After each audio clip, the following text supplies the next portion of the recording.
How to replace a 2021 Chevy Colorado 3-button remote battery. Now here's Sergeant Locksmith to show you how. Let's replace the battery on our Chevy Colorado 3-button remote. For this task here, we will need a flat tip screwdriver, your remote, and a CR2032 battery.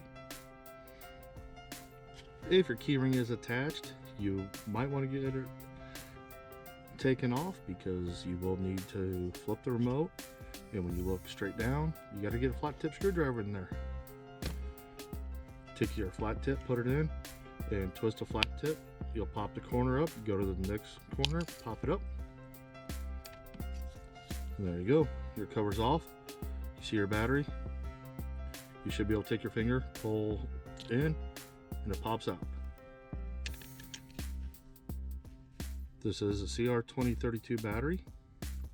Since this is a new remote, I will put the battery back in. You notice how I dropped it in like that.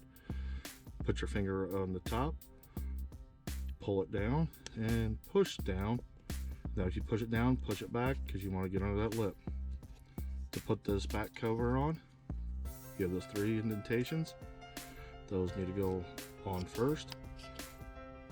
Squeeze the 2 halves together. Hey, there you go, you just done it. Thanks again for watching. Let's be safe out there.